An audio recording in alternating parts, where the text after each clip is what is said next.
Good morning everyone. आज हम देखेंगे हिस्ट्री क्लास 8 के चैप्टर 2 व्यापार से साम्राज्य तक कंपनी की सत्ता स्थापित होती है। मुगल बादशाहों में औरंगजेब आखिरी शक्तिशाली बादशाह थे। उन्होंने वर्तमान भारत के एक बहुत बड़े हिस्से पर नियंत्रण स्थापित कर लिया था। 1707 में उनकी मृत्यु के बाद बहुत सारे मुगल सूबेदार और बड़े-बड़े जमींदार अपनी ताकत दिखाने लगे थे। उन्होंने अपनी क्षेत्रीय रियासतें कायम कर ली थी। जैसे-जैसे विभिन्न भागों में ताकतवर क्षेत्रीय रियासतें सामने आने लगी, दिल्ली अधिक दिनों तक प्रभावी केंद्र के रूप में नहीं रह सकी। 18वीं सदी के उत्तरार्ध तक राजनीतिक क्षितिज पर अंग्रेजों के रूप में एक नई ताकत उभरने लगी थी। क्या आप जानते हैं कि अंग्रेज पहले पल एक छोटी सी व्यापारी कंपनी के रूप में भारत आए थे और यहाँ के इलाकों पर कब्जे में उनकी ज्यादा दिलचस्पी नहीं थी। तो फिर ऐसा क्या हुआ कि एक दिन वे एक विशाल साम्राज्य के स्वामी बन बैठे। इस अध्याय में आप देखेंगे कि कैसे हुआ यह। हम यहाँ एक चित्र को देखते हैं। चित्र में है कैप्टन हडसन द्वारा बहादुर शाह जफर और उनके बेटों की गिरफ्तारी। आप देख सकते हैं ये एक अंग्रेज सैनिक के द्वारा उनकी बेटी की गिरफ्तारी हो रही है और बहादुर शाह जफर भी वहां हैं। औरंगजेब के बाद कोई मुगल बादशाह इतना ताकतवर तो नहीं हुआ, लेकिन एक प्रतीक के रूप में मुगल बादशाहों का एक महत्व बना था। जब 1897 में ब्रिटिश शासन के विरुद्ध भारी विद्रोह हो गया तो विद्रोहियों ने मुगल बादशाह बहादुर शाह जफर को ही अपना नेता मान लिया। एक विद्रोह कुचल दिया गया तो कंपनी ने बहादुर शाह जफर को देश छोड़ने के लिए मजबूर कर दिया और उनके बेटे को जफर के सामने मार डाला। आगे भी देखते हैं। आगे है पूर्व में ईस्ट इंडिया कंपनी का आना। सन 1600 में ईस्ट इंडिया कंपनी ने इंग्लैंड की महारानी एलिजाबेथ प्रथम से चार्टर अर्थात इजाजतनामा हासिल कर लिया, जिससे कंपनी को पूरब से व्यापार करने का एकाधिकार मिल गया। इस इजाजतनामे का मतलब यह था कि इंग्लैंड की कोई और व्यापारिक कंपनी इस इलाके में ईस्ट इंडिया कंपनी से हो नहीं सकती थी। इस चार्टर के सहारे कंपनी समुद्र पार कर जाकर नए इलाकों को खंगाल सकती थी। वहां से सस्ती कीमत पर चीजें खरीद कर उन्हें यूरोप में ऊंची कीमतों पर बेची जा सकती थी। कंपनी को दूसरी अंग्रेज व्यापारी कंपनियां की प्रतिस्पर्धा का कोई भय नहीं था। उस जमाने में वाणिज्यिक कंपनियां मोटे तौर पर प्रतिस्पर्धा से बचकर ही मुनाफा कमा सकती थी। अगर कोई प्रतिस्पर्धा ना हो तभी वह सस्ती चीजें खरीदकर उन्हें ज्यादा कीमतों पर बेचा जा सकती थी।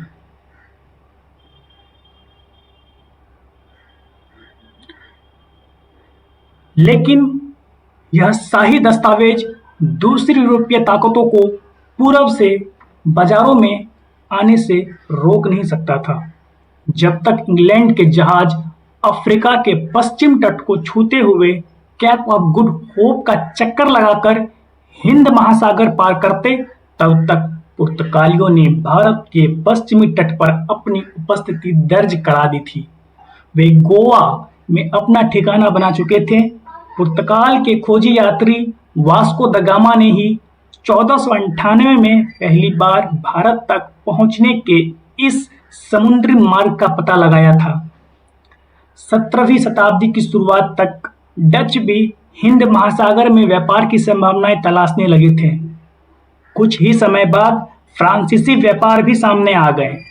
समस्या यह थी कि सारी कंपनियां एक जैसी चीजें ही खरीदना चाहती थी। यूरोप के बाजारों में भारत के बने बारीक सूती कपड़े और रेशम की जबरदस्त मांग थी।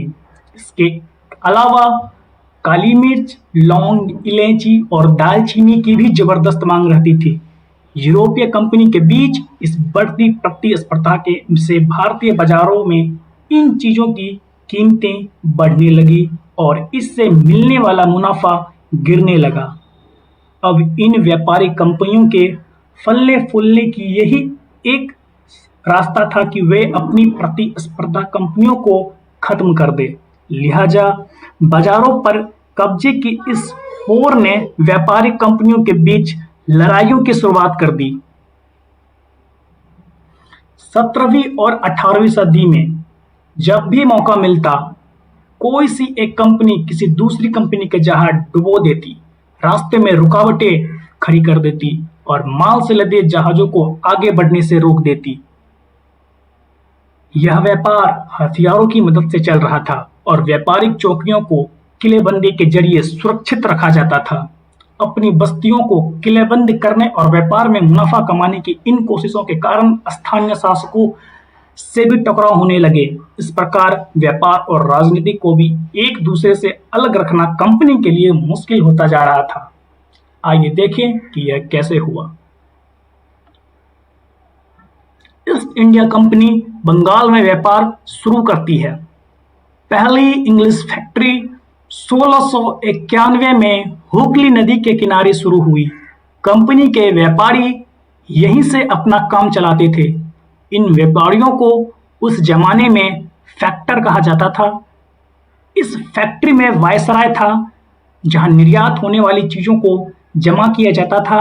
यहीं पर उसके दफ्तर थे, जिनमें कंपनी के अफसर बैठते थे। जैसे जैसे व्यापार फैला, कंपनी के सौदागरों और व्यापारियों को फैक्ट्री के आसपास आकर बसने के लिए प्रेरित किया गया।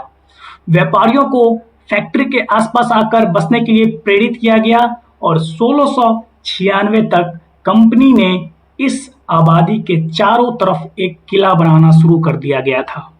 2 साल बाद उसने मुगल अफसरों को रिश्वत देकर 3 गांवों की जमींदारी खरीद ली। इनमें से एक गांव कालीकत्ता था, जो बाद में कलकत्ता बना। अब उसे कोलकाता कहा जाता है। कंपनी ने मुगल सम्राट औरंगजेब को इस बात के लिए भी तैयार कर लिया कि वह कंपनी को बिना शुल्क चुकाए व्यापार करने का फरमान जारी कर दे। कंपनी ज्यादा से ज्यादा रियासतें हासिल करने और पहले से मजबूत अधिकारों का ज्यादा से ज्यादा फायदा उठाने लगी थी। उदाहरण के तौर पे औरंगजेब के फरमान से केवल कंपनी को ही शुल्क मुक्त व्यापार का अधिकार मिलता था। कंपनी के जो अफसर निजी तौर पर व्यापार चलाते, उन्हें यह छूट नहीं थी, लेकिन उन्होंने भी शुल्क चुकाने से इनकार कर दिया। इससे बंगाल में राजस्व वसूली बहुत कम हो गई। ऐसे में भला बंगाल के नवाब मुर्शिद कुली खान विरोध क्यों ना करते। आप चित्र में देख सकते हैं, मद्रास के जहाजों के सामान लादी स्थानीय नौकाएं। विलियम सिम्पसन द्वारा यह चित्र बनाई गई है। 1867 की ये चित्र है।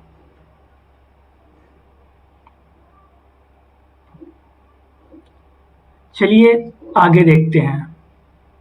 व्यापार से युद्धों तक 18वीं सदी की शुरुआत में कंपनी और बंगाल के नवाबों का टकराव काफी बढ़ गया था। औरंगजेब की मृत्यु के बाद बंगाल के नवाब अपनी ताकत दिखाने लगे थे। उस समय दूसरी क्षेत्र ताकतों की स्थिति भी ऐसी ही थी। मुर्शिद कुली खान के बाद अली वर्दी खान और उनके बाद सिराजुद्दौला बंगाल के नवाब बने। ये सभी शक्तिशाली शासक थे। उन्होंने कंपनी की रियासतें देने से मना कर दिया। व्यापार का अधिकार देने के बदले कंपनी से नजराने मांगे। उसे सिक्के ढालने का अधिकार नहीं दिया और उसकी किलेबंदी को बढ़ाने से रोक दिया। कंपनी पर धोखाधड़ी का आरोप लगाते हुए उन्होंने दलील दी कि उसकी वजह से बंगाल सरकार की राजस्व वसूली कम होती जा रही है और नवाबों की ताकत कमजोर पड़ रही है। कंपनी टैक्स चुकाने को तैयार नहीं थी। उसके अफसरों ने अपमानजनक चिट्ठियां लिखी और नवाबों व उनके अधिकारियों को अपमानित करने का प्रयास किया। कंपनी का कहना था कि स्थानीय अधिकारियों की बेतुकी मांगों से कंपनी का व्यापार तबाह हो रहा है। व्यापार तभी फल फूल सकता है जब सरकार शुल्क हटा दे। कंपनी को इस बात का भी यकीन था कि अपना व्यापार फैलाने के लिए उसे अपनी आबादी बढ़ानी होगी, गांव खरीदने होंगे और किलों और पुनर्निर्माण करना होगा।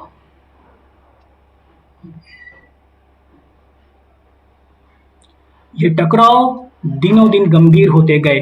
अंततः इन टकरावों की परिणति प्लासी के युद्ध के रूप में हुई।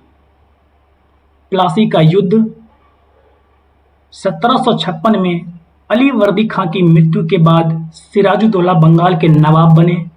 कंपनी को सिराजुद्दौला की ताकत से काफी भय था। सिराजुद्दौला की जगह कंपनी एक ऐसी कठपुतली नवाब चाहती थी जो उसे व्यापारिक रियासतें और अन्य सुविधाएं आसानी से देने से आनाकानी ना करे। कंपनी ने प्रयास किया कि सिराजुद्दौला की प्रतिद्वंदियों में से किसी को नवाब बना दिया जाए। कंपनी को कामयाबी नहीं मिली। जवाब में सिराजुद्दौला ने हुक्म दिया कि कंपनी उनके राज्य के राजनीतिक मामलों में टांग अड़ाना बंद कर दे, किलेबंदे रोके और बकायदा राजस्व चुकाए। जब दोनों पक्ष पीछे हटने को तैयार नहीं हुए तो अपने 30,000 सिपाहियों के साथ नवाब ने कासिम बाजार में स्थित इंग्लिश फैक्ट्री पर हमला बोल दिया। नवाब की फौजी ने कंपनी के अफसरों को गिरफ्तार कर लिया, गोदाम पर ताला लगा दिया, अंग्रेजों के हथियार छीन लिए और अंग्रेज जहाजों को घेरे में ले लिया। उसके बाद नवाब ने कंपनी के कलकत्ता स्थित किले पर कब्जे के लिए उधर का रुख किया।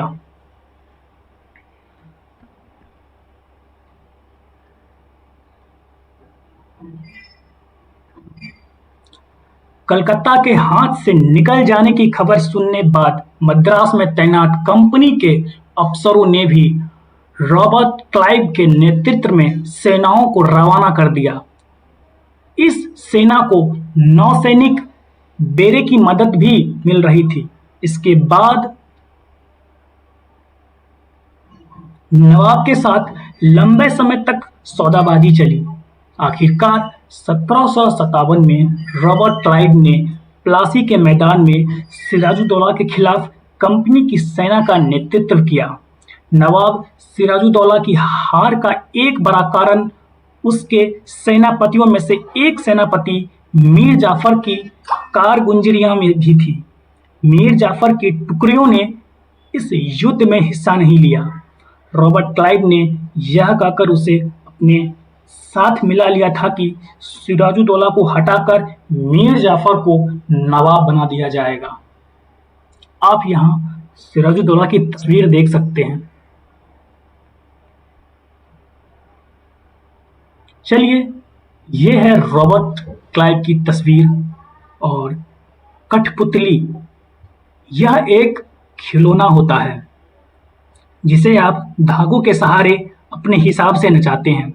जो व्यक्ति किसी और के इशारों पर चलता है उसे भी मजाक उड़ाने के लिए अक्सर कठपुतली कहा जाता है। क्या आप जानते थे कि प्लासी का नाम किस तरह पड़ा? दरअसल असली नाम पलासी था, जिसे अंग्रेज ने बिगाड़ कर प्लासी कर दिया था। इस जगह को पलासी यहाँ पाए जाने वाले पलास के फूलों के कारण कहा जाता था। पलास की खूबसूरत लाल फूलों से गुलाल बनाया जाता है, जिसका होली में इस्तेमाल होता है। और चित्र 5 में आप यहाँ देख सकते हैं, कहा गया है यह है महान्यायालय कक्ष, East India House, Leadenhall street.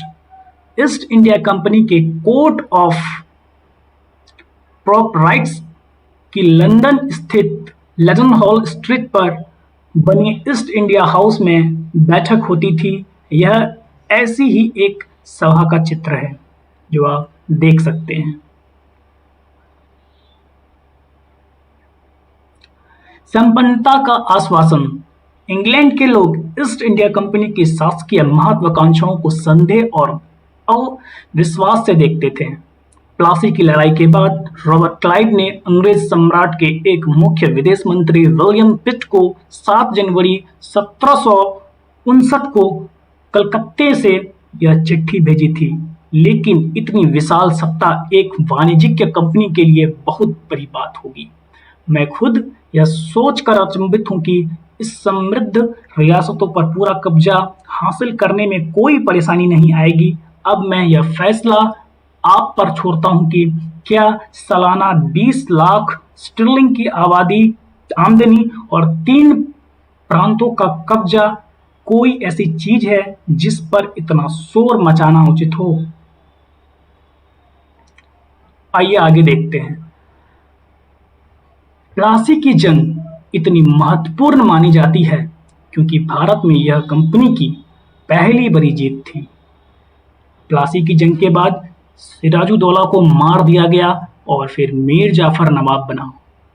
Company अभी भी शासन की जिम्मेदारी संभालने को तैयार नहीं थी। उसका मूल्य उद्देश्य तो व्यापार को फैलाना था। अगर यह काम स्थानीय शासकों की मदद से बिना लड़ाई लड़े ही किया जा सकता था तो किसी राज्य को सीधे अपने कब्जे में लेने की क्या जरूरत थी। जल्द ही कंपनी को एहसास होने लगा कि यह रास्ता भी आसान नहीं है। कठपुतली नवाब भी हमेशा कंपनी के इशारों पर नहीं चलते थे। आखिरकार उन्हें भी तो अपनी प्रजा की नजर में सम्मान और संप्रभुता का दिखावा करना पड़ता था। तो फिर कंपनी क्या करती? जब मीर जाफर ने कंपनी का विरोध किया तो कंपनी ने उसे हटाकर मीर कासिम को नवाब बना दिया। जब मीर कासिम परेशान करने लगा तो बक्सर की लड़ाई 1764 में हुई में उसको भी हराना पड़ा। उसे बंगाल से बाहर कर दिया गया और मीर जाफर को दोबारा नवाब बनाया गया। अब नवाब को हर महीने 5 लाख रुपए कंपनी को चुकाने थे। कंपनी अपने सैनिक खर्चों से निपटने, व्यापारिक जरूरतों तथा अन्य खर्चों को पूरा करने के लिए और पैसे चाहती थी। कंपनी और ज्यादा इलाके तथा और ज्यादा कमाई करना चाहती थी। 1765 में जब मीर जाफर की मृत्यु हुई तब तक कंपनी के इरादे बदल चुके थे। कठपुतली नवाबों के साथ अपने खराब अनुभवों को देखते हुए क्लाइव ने ऐलान किया कि अब हमें खुद नवाब बनना पड़ेगा। आखिरकार 1765 में मुगल सम्राट ने कंपनी को ही बंगाल प्रांत का दीवान नियुक्त कर दिया। दीवानी मिलने के कारण कंपनी को बंगाल के विशाल राजस्व संसाधनों पर नियंत्रण मिल गया था। इस तरह कंपनी की एक पुरानी समस्या हल हो गई थी। 18वीं सदी की शुरुआत से ही भारत के साथ उनका व्यापार बढ़ता जा रहा था, लेकिन उसे भारत में ज्यादातर चीजें ब्रिटेन से लाए गए सोने और चांदी के बदले में खरीदनी पड़ती थी। इसकी वजह यह थी कि उस समय ब्रिटेन के पास भारत में बेचने के लिए कोई चीज नहीं थी। प्लासी की जंग के बाद ब्रिटेन से सोने की निकासी कम होने लगी और बंगाल की दीवानी मिलने के बाद तो ब्रिटेन से सोना लाने की जरूरत ही नहीं रही। अब भारत से होने वाली आमदनी के सहारे ही कंपनी अपने खर्चे चला सकती थी। इस कमाई से कंपनी भारत में सूती और रेशमी कपड़ा खरीद सकती थी, अपनी फौजी को संभाल सकती थी और कलकत्ते में किलों और दफ्तरों के निर्माण की लागत उठा सकती थी। कंपनी के अफसर नवाब बन बैठे। नवाब बनने का मतलब क्या था? इसका एक मतलब तो यही था कि कंपनी के पास अब सत्ता और ताकत थी, लेकिन इसके कुछ और फायदे भी थे। कंपनी का हर कर्मचारी नवाबों की तरह जीने के ख्वाब देखने लगा था। प्लासी के युद्ध के बाद बंगाल के असली नवाबों को इस बात के लिए बाध्य कर दिया गया कि वे कंपनी के अफसरों को निजी तोहफे के तौर पर जमीन और बहुत सारा पैसा दे। खुद रॉबर्ट क्लाइव ने ही भारत को बेहिसाब दौलत जमा कर ली थी। 1743 में जब वह इंग्लैंड से मद्रास आया था तो उसकी उम्र मात्र 18 साल थी और 1767 में जब वह 2 बार गवर्नर बनने के बाद हमेशा के लिए भारत से रवाना हुआ तो वहां उनकी दौलत 4,11,2 पाउंड के बराबर थी। दिलचस्प बात तो यह है कि गवर्नर ने अपने दूसरे कार्यकाल में उसी कंपनी के भीतर फैले भ्रष्टाचार को खत्म करने का काम सौंपा गया था, लेकिन 1772 में ब्रिटिश संसद ने उसे खुद भ्रष्टाचार के आरोपों पर अपनी सफाई देनी पड़ी और सरकार को उसकी अकूत संपत्ति के स्रोत संदेहास्पद लग रहे थे। उसे भ्रष्टाचार आरोपों से बरी तो कर दिया गया, लेकिन 1774 में उसने अपनी आत्महत्या कर ली। कंपनी के सभी अफसर क्लाइव की तरह दौलत इकट्ठा नहीं कर पाए। बहुत सारी बीमारियों और लड़ाइयों के कारण कम उम्र में ही उनकी मौत का निवाला बन गए। इसके अलावा उन सभी को भ्रष्ट और बेईमान मानने भी सही नहीं होगा। उनमें से बहुत सारे अफसर साधारण परिवार से आए थे। उसने सबसे बड़ी इच्छा बस यही थी कि वे भारत में ठीक ठाक पैसे कमाएं और ब्रिटेन लौटकर आराम की जिंदगी बसर करें। जो जीते जी धन दौलत लेकर वापस लौट गए, उन्होंने वहां आलीशान जीवन जिया। उन्हें वहां के लोग नवाब कहते थे। यह भारतीय शब्द नवाब का ही अंग्रेजी संस्करण बन गया था। उन्हें लोग अक्सर नई अमीरों और सामाजिक हैसियत में रातों रात ऊपर आने वाले लोगों के रूप में देखते थे। नाटकों और कार्टूनों में उनका मजाक उड़ाया जाता था।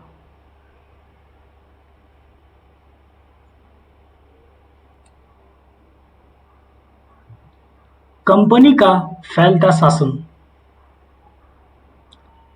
यदि हम 1757 से 1857 के बीच ईस्ट इंडिया कंपनी के द्वारा भारतीय राज्यों पर कब्जे की प्रक्रिया को देखें तो कुछ महत्वपूर्ण बातें सामने आती है।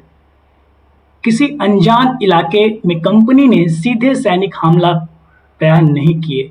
उसने किसी भी भारतीय रियासत पर का अधिग्रहण करने से पहले विभिन्न राजनीतिक, आर्थिक और कूटनीतिक साधनों का इस्तेमाल किया। बक्सर की लड़ाई 1764 के बाद कंपनी ने भारतीय रियासतों में रेजिडेंट तैनात कर दिए। ये कंपनी की राजनीतिक और व्यावसायिक प्रतिनिधि होते थे। उनका काम कंपनी के हितों की रक्षा करना और उन्हें आगे बढ़ाना था। रेजिडेंट के माध्यम से कंपनी के अधिकारी भारतीय राज्यों के भीतरी मामलों में भी दखल देने लगे थे। अगला राजा कौन होगा, किस पद पर किसको बैठाया जाएगा, इस तरह की चीजें भी कंपनी के अफसर ही तय करना चाहते थे। कई बार कंपनी की रियासतों पर सहायक संधि भी थोप दी। जो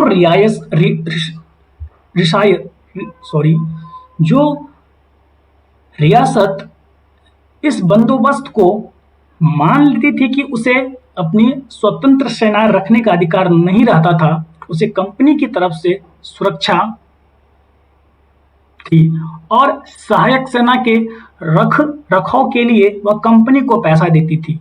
अगर भारतीय शासक रकम अदा करने से चूक जाते थे तो जुर्माना के तौर पर उनका इलाका कंपनी को अपने कब्जे में ले लेती थी। उदाहरण के लिए, जब रिचर्ड वेल्लेजी गवर्नर जनरल 1798 से 1805 तक था, उस समय अवध के नवाब को 1801 में अपना आधा इलाका कंपनी को सौंपने के लिए मजबूर किया गया, क्योंकि नवाब सहायक सेना के लिए पैसे अदा करने से चूक गए थे। इसी आधार पर हैदराबाद के भी कई इलाके छीन लिए गए। आप यहाँ चित्र 7 में देख सकते हैं। अपने बेटों और ब्रिटिश रेजिडेंट के साथ खड़े नवाब सिराजुद्दौला टिलीकैटल द्वारा बनाया मानचित्र तेल 1772 का है। ये बक्सर की लड़ाई के बाद हुई संधियों के फलस्वरूप नवाब सिराजुद्दौला ने ज्यादातर अधिकार छीन गए थे। लेकिन यहाँ वह रेजिडेंट के सामने अपनी चिर परिचित शाही शान शौकत के साथ दिखाई दे रहे हैं।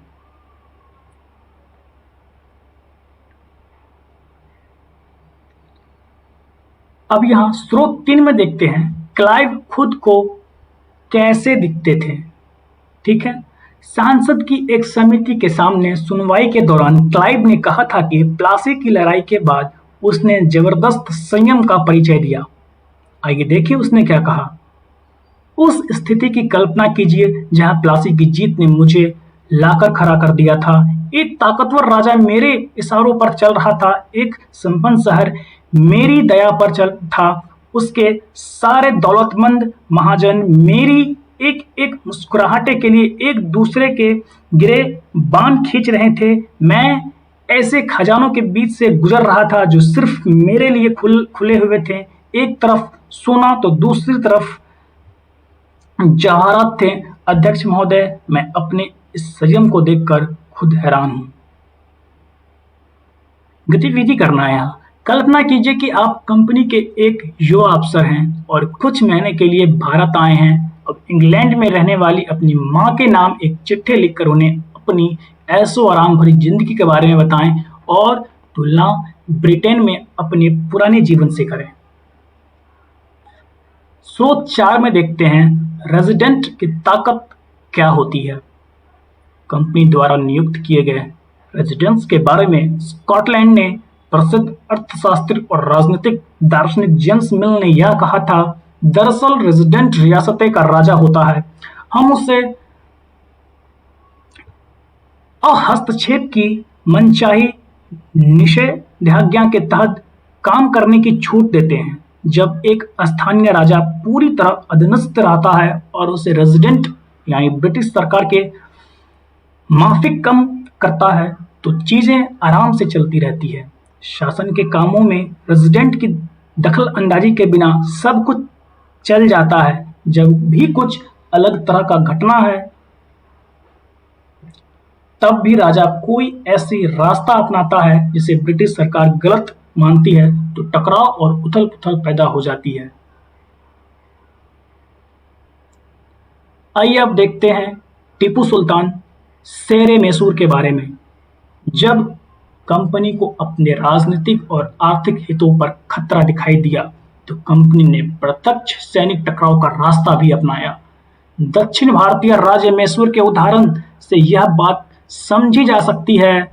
हैदर अली शासनकाल 1761 से 1782 और उनके व्याख्यात पुत्र टीपू सुल्तान शासनकाल 1782 से 1799 जैसे शक्तिशाली शासकों के नेतृत्व में मैसूर काफी ताकतवर हो चुका था। मालाबार तट पर होने वाला व्यापार मैसूर रियासत के नियंत्रण में था, जहां से कंपनी काली मिर्च और इलायची खरीदती थी। 1785 में टीपू सुल्तान ने अपने रियासत पे पड़ने वाले बंदरगाहों से चंदन की लकड़ी, काली मिर्च और इलायची का निर्यात रोक दिया। सुल्तान ने स्थानीय सौदागरों को भी कंपनी के साथ कारोबार करने से रोक दिया। टीपू सुल्तान ने भारत में रहने वाले फ्रांसीसी व्यापारियों से घनिष्ठ संबंध विकसित किए और उनकी मदद से अपनी सेना का आधुनिकीकरण किया। आप टीपू सुल्तान की चित्र 8 में फोटो देख सकते हैं। चित्र 9 में टीपू सुल्तान के बेटों को बंधक के रूप में कॉर्नवालिस के सामने पेश किया जा रहा है। डेनिस ओल्म द्वारा चित्रित 1793 की यह बात है। कंपनी की फौजी को हैदर अली और टीपू सुल्तान के कई बार युद्ध में हराया था, लेकिन 1792 में मराठा हैदराबाद ने निजाम और कंपनी की संयुक्त फौजों के हमले के बाद टीपू सुल्तान को अंग्रेज से संधि करनी पड़ी। इस संधि के तहत उनके 2 बेटों को अंग्रेजों ने बंधक के रूप में अपने पास रख लिया। ब्रिटिश चित्रकारों को ऐसे दृश्य की तस्वीर बनाने में मजाक आता था जिसमें अंग्रेजों की सत्ता की विजय दिखाई देती है।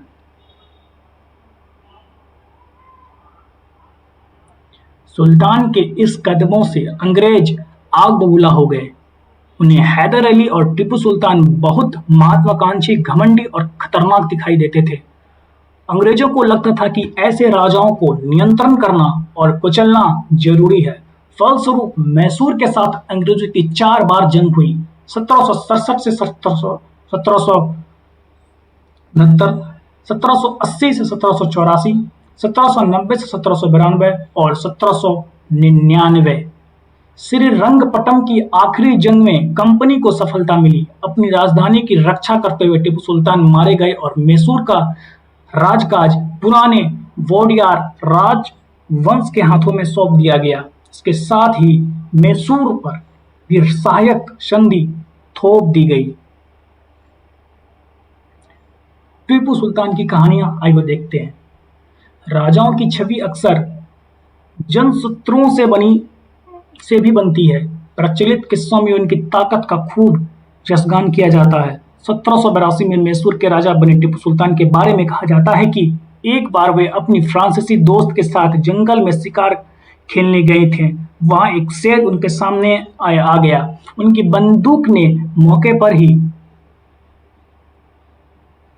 मौके पर साथ नहीं दिया और कटार भी जमीन पर गिर गई। फिर भी टीपू ने निहत्थे ही शेर का मुकाबला किया और आखिरकार कटार उठा ली। अंत में उन्होंने शेर को मार गिराया। इसी के बाद उन्हें शेर ऑफ मैसूर कहा जाने लगा था। उनके राजसी झंडे पर भी शेर का तस्वीर होता था। चित्र 8, टीपू का खिलौना शेर। यह टीपू के एक विशालकाय मशीनी खिलौने की तस्वीर है। इसमें एक नकली शेर एक यूरोपीय सिपाही को दबाए हुए है। जब एक हैंडल घुमाया जाता था तो नकली शेर दहाड़ने लगता था और सिपाही के भीतर से चीख की आवाजें आती थी। अब जब खिलौना शेर लंदन स्थित विक्टोरिया एंड अल्बर्ट म्यूजियम में रखा है। 4 मई 1799 को जब अपनी राजधानी श्रीरंगपट्टनम की रक्षा करते हुए टीपू सुल्तान की मृत्यु हो गई तो अंग्रेज इस खिलौनों को भी अपने साथ ले गए।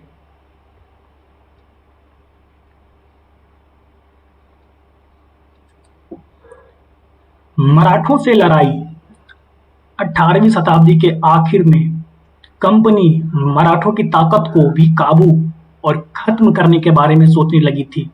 1761 में पानीपत की तीसरी लड़ाई के हार के बाद दिल्ली से देश का शासन चलाने का मराठों का सपना चूर-चूर हो गया।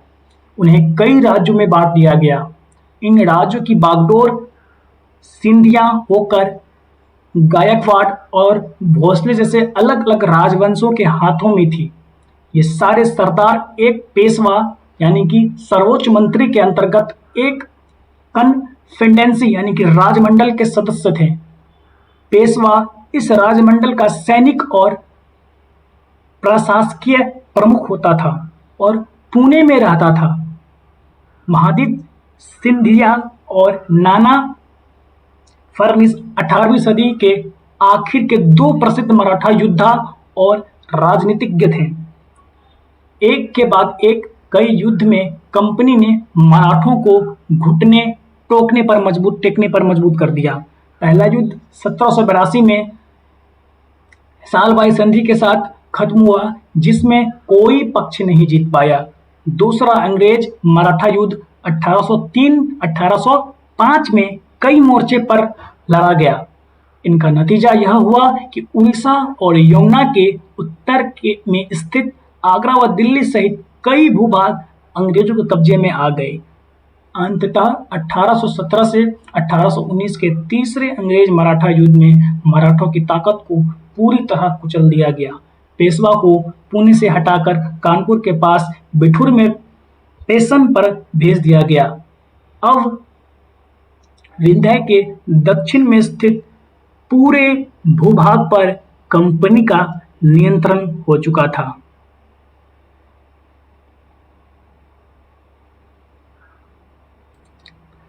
सर्वोच्चता का दावा। उपरोक्त विवरण से स्पष्ट है कि 19वीं सदी की शुरुआत में कंपनी क्षेत्र विस्तार की आक्रामक नीति पर चल रही थी। लॉर्ड हेस्टिंग्स ने 1823 तक गवर्नर जनरल के नेतृत्व में सर्वोच्चता की एक नई नीति शुरू की।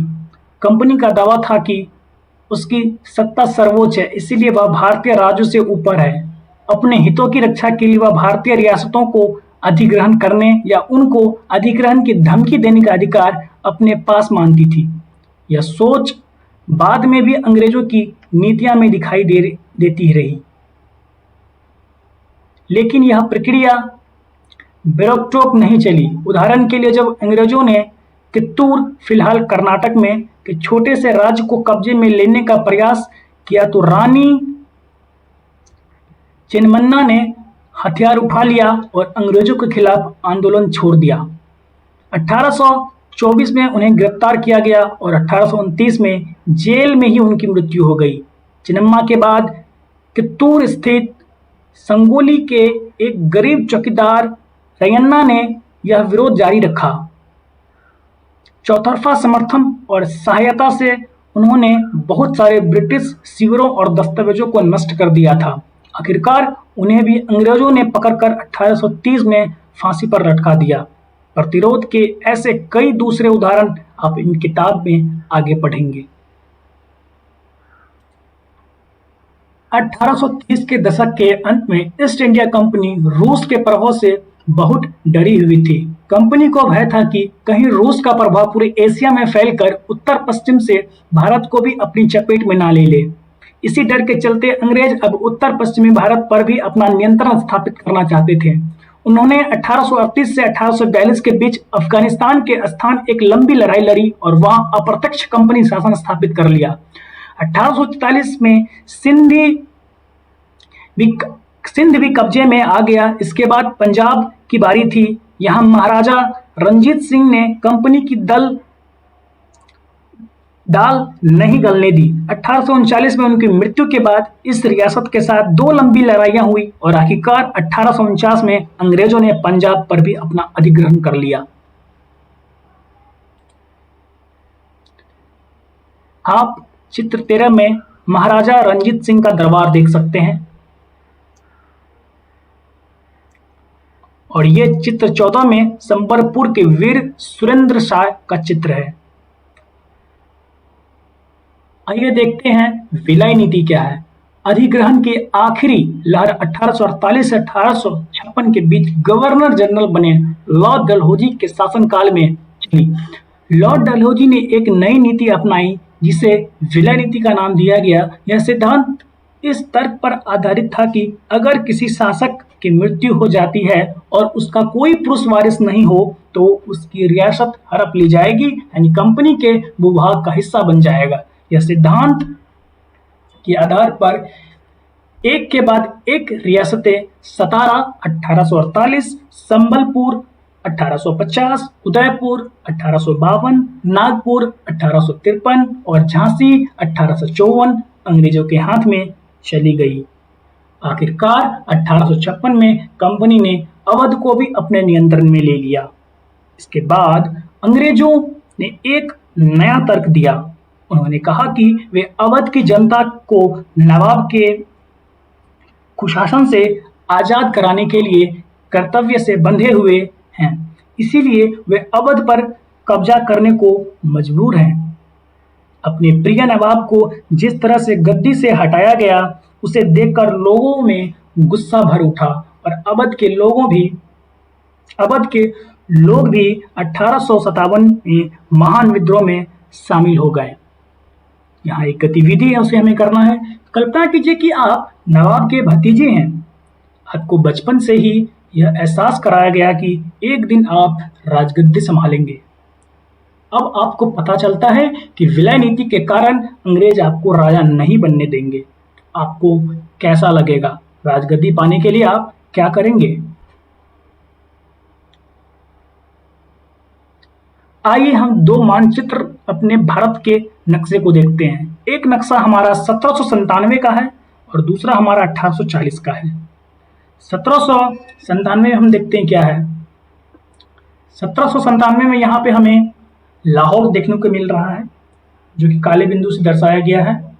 लाहौर के बाद उसके नीचे दिल्ली है और दिल्ली के बगल में हमें लखनऊ भी देखने को मिल रहा है और लखनऊ के बाद नीचे हमें बनारस देखने को मिल रहा है और बनारस के नीचे हम देख सकते हैं कलकत्ता है और उसके दाएं ओर बड़ौदा है, बम्बई है, पूना है, गोवा है, मैसूर है, मद्रास है, हैदराबाद है।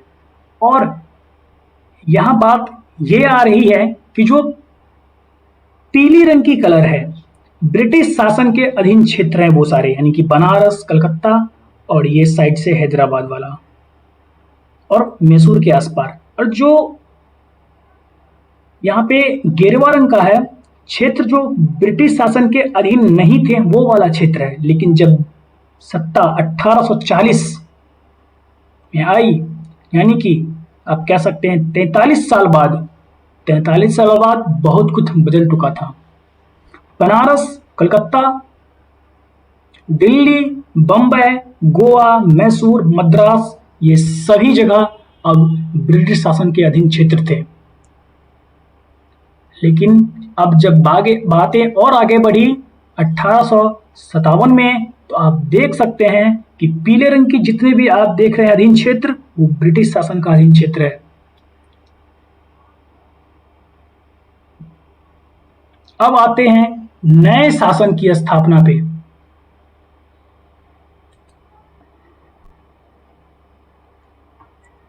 गवर्नर जनरल वारेन हेस्टिंग्स 1773 से 1785 उन बहुत सारे महत्वपूर्ण व्यक्तियों में से थे जिन्होंने कंपनी की ताकत फैलाने में अहम भूमिका अदा की थी। वारेन हेस्टिंग के समय तक आते आते कंपनी न केवल बंगाल बल्कि बम्बई और मद्रास में भी सत्ता हासिल कर चुकी थी। ब्रिटिश इलाके मोटे तौर पर प्रशासकीय इलाकों में बटे हुए थे जिन्हें प्रेसिडेंसी कहा जाता था। उस समय 3 प्रेसिडेंसी थी, बंगाल, मद्रास और मुंबई। हर एक का शासक गवर्नर के पास होता था। सबसे ऊपर गवर्नर जनरल होता था। वारेन हेस्टिंग ने कई प्रशासकीय सुधार किए। न्याय के क्षेत्र में उसके सुधार खासतौर पर उल्लेखनीय थे। 1772 से एक नई न्याय व्यवस्था स्थापित की गई। इस व्यवस्था में प्रावधान किया गया कि हर जिले में 2 अदालतें होंगी, फौजदारी अदालत और दीवानी अदालत। दीवानी अदालतों में के मुखिया यूरोपीय जिला कलेक्टर होते थे और मौलवी और हिंदू पंडित उनके लिए भारतीय कानून की व्याख्या करते थे। फौजदार अदालतें अभी भी काजी और मुफ्ती के ही अंतर्गत थी, लेकिन वे भी कलेक्टर की निगरानी में काम करते थे। चित्र 12 में आप देख सकते हैं वारेन हेस्टिंग का मुकदमा आर.जी. पोलार्ड द्वारा चित्रित 1789 की। जब वारेन हेस्टिंग 1785 में इंग्लैंड लौटा तो एडमंड बर्के ने उस पर बंगाल का शासक सही ढंग से ना चलाने का आरोप जला दिया। इस आरोप के चलते हेस्टिंग पर ब्रिटिश संसद में महाभियोग का मुकदमा चलाया गया तो 7 साल चला, जो 7 साल चला। आप देख सकते हैं यही है, यहीं पे सारी चीजें होती थी। न्याय क्या होना है, नहीं होना है। चलिए आगे देखते हैं। स्रोत 5 में मैं सबके शत्रु और उत्पीड़क का महाभियोग चला रहा हूँ। वारेन हेस्टिंग के महाभियोग की कार्रवाई के दौरान एडमंड बर्क ने एक उत्तेजनापूर्ण भाषण दिया जिसका एक हिस्सा प्रकार था, मैं उनके पर भारत के लोगों की ओर से महाभियोग चला रहा हूँ, जिसके अधिकारों को उन्होंने पैरों तले रौंद दिया और जिनके देश को उन्होंने रेगिस्तान बना दिया है। अंत में मानव स्वभाव के नाम पर, स्त्री पुरुष नाम पर, हर उम्र के पर, हर औहदे के नाम पर मैं सबका साझा शत्रु और सबके उत्पीड़क का महाभियोग चला रहा हूँ।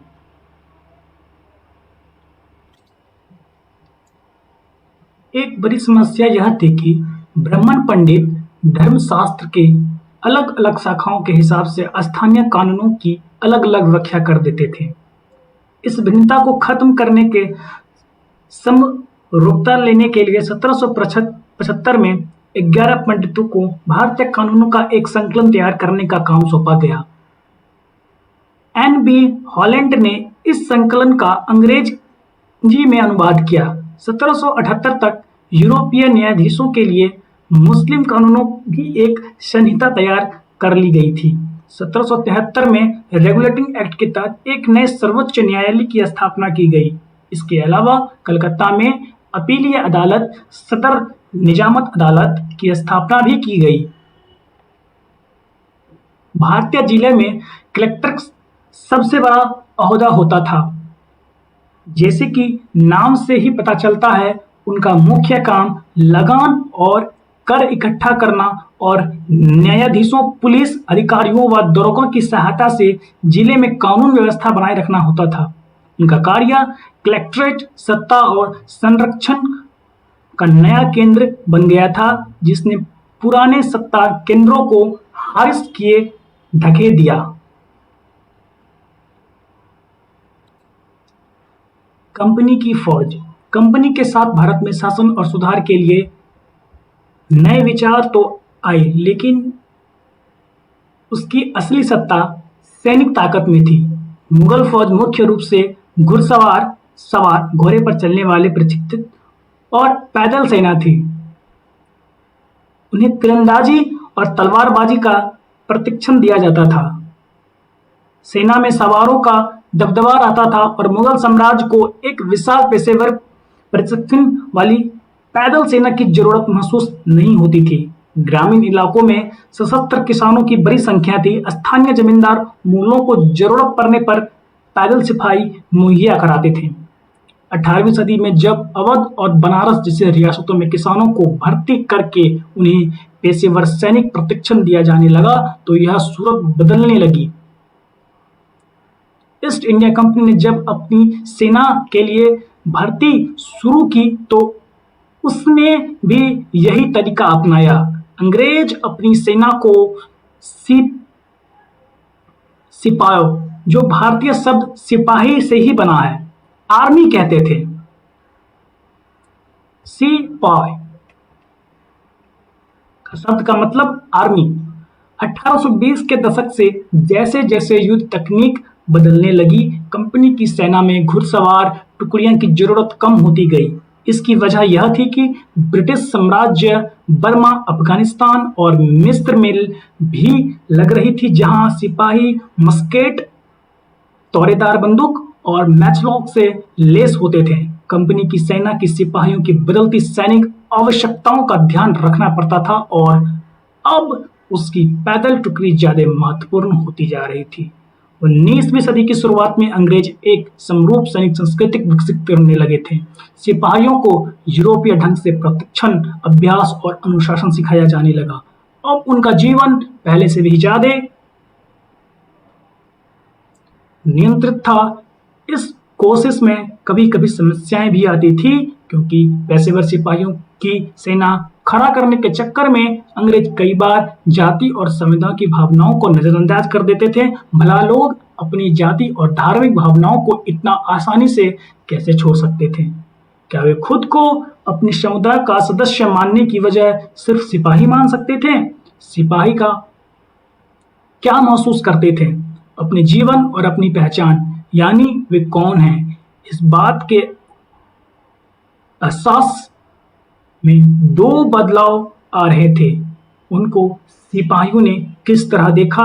1857 का विद्रोह हमें सिपाहियों की इस दुनिया में झलक दिखाता है। इस विद्रोह के बारे में आप अध्याय 5 यहाँ आप देख सकते हैं। चित्र 13 में कंपनी के लिए काम करने वाला बंगाल का एक सवार एक अज्ञात भारतीय चित्रकार द्वारा बनाया गया है। 1780 की यह बात है। मराठों और मैसूर के साथ हुए युद्ध के बाद कंपनी को अपनी घुड़सवार टुकड़ियों को मजबूत करने का अहमियत समझ में आने लगी थी। उसी समय की यह तस्वीर है। यहाँ पे हम कुछ धर्मशास्त्र और सवार, मस्केट और मैचलॉक के बारे में जानते हैं। धर्मशास्त्र क्या था? संस्कृत की ऐसी कृतियां जिनमें सामाजिक तौर तरीकों और आचरण के सिद्धांतों की व्याख्या की जाती है। यह धर्मशास्त्र ईसा पूर्व 500 वर्ष से भी पहले सिखाए गए थे। सवार यानी घुड़सवार, मस्केट पैदल सिपाहियों द्वारा इस्तेमाल किए जाने वाला एक भारी बंदूक को मस्केट कहते हैं। मैचलॉक शुरुआती दौर की बंदूक जिसमें बारूद को माचिस में चिंगारी दी जाती थी। आइए निष्कर्ष पे आते हैं। ईस्ट इंडिया कंपनी एक व्यापारिक कंपनी से बढ़ते बढ़ते एक भौगोलिक औपनिवेशिक शक्ति बन गई। 19वीं सदी की शुरुआत में नई भाप तकनीक के आने से यह प्रक्रिया और तेज हुई। तब तक समुद्र मार्ग से भारत पहुंचने में 608 माह का समय लग जाता था। भाप से चलने वाला जहाजों से यह यात्रा 3 हफ्तों में सिमेट दी। इसके बाद तो ज़्यादा से ज़्यादा अंग्रेज और उनके परिवार भारत जैसे दूर देश में आने लगे। 1857 तक भारतीय उपमहाद्वीप के 73% भूभाग और 78% आबादी पर कंपनी का सीधा शासन स्थापित हो चुका था। देश के शेष भूभाग और आबादी पर कंपनी का अप्रत्यक्ष प्रभाव था। इस प्रकार व्यवहारिक स्तर पर ईस्ट इंडिया कंपनी ने पूरे देश को अपना नियंत्रण में ला चुकी थी। अन्यत्र आइए देखते हैं दक्षिण अफ्रीका के 10 व्यापार। डच व्यापारी 17वीं सदी में दक्षिण अफ्रीका पहुंचे। जल्द ही दास व्यापार शुरू हो गया। लोगों को बंधक बनाकर जंजीरों से बांधकर दास बाजारों में बेचा जाने लगा। 1834 में दास प्रथा के अंत के समय अफ्रीका के दक्षिणी सिरे पर स्थित कैप में निजी स्वामित्व के दासों की संख्या 36,774 थी। 1824 में कैप आने वाले एक यात्री ने वहां होने वाली नीलामी के आंखों देखा ब्यौरा प्रस्तुत किया है। यह मालूम होने पर भी पशुओं, कृषि उत्पादों की नीलामी होने वाली है। हमने अपनी गाड़ी नए बैल खरीदने के लिए रोक ली। नीलामी के माल में एक स्त्री दास और उनके 3 बच्चे। किसानों ने पशुओं के समान ही उन्हें परखा, उन्हें अलग अलग खरीदारों को बेच दिया। माँ ने चिंता, वेदना और आंसू भरी आंखों से बच्चों की तरफ देखा। दुखों बच्चे व्याकुल माँ बाप के चिपके गए। यह दृश्य दिल को पिघलाने वाला था। इसके विपरीत मौजूदा दर्शकों के चेहरे हंसते हुए और अविस्मरणीय थे। आइए कुछ क्रियाकलाप करें।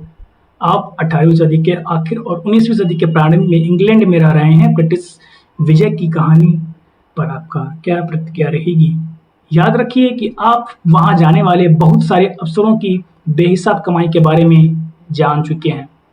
निम्नलिखित के जोड़े बनाएं: दीवानी, शेर-ए-मैसूर, फौजदारी अदालत, रानी चिमप्पा, सिपाही और वरुण हेस्टिंग। रिक्त स्थान को आप भर सकते हैं जिसमें क ख ग घ है। 3 को मुगल साम्राज्य 18वीं सदी में मजबूत होता गया। यह सही है या गलत आपको बताना है। ख है, ग है, घ है, फिर आपको बताना है इसमें भी सही गलत क्या होंगे। और 4, 5, 6, 7, 8, 10 ये आपको प्रश्न उत्तर करने हैं और आपको बताने हैं। इसमें मैं आपको 11, 12 भी मिलेंगे, इन्हें भी आपको देखना है और बताना है कि कैसे क्या हुआ। और मैं आपका इनका एक एक प्रश्न सही उत्तर के साथ मैं आपको डिस्क्रिप्शन में अपलोड कर दूंगा। पहले आप कोशिश करें, फिर आपको हम इनके उत्तर बताएंगे। तब तक के लिए आप इसे सुनते रहें। कोशिश करें कि आप इन्हें 1 से 2 बार सुने ताकि आपकी चीज़ें जो हैं बातें अच्छी तरह से क्लियर हो पाएँ। तो आपको मिलते हैं अगले चैप्टर में जहाँ एक नए अध्याय के साथ हम स्टार्ट करेंगे। तब तक के लिए thank you and have a nice day.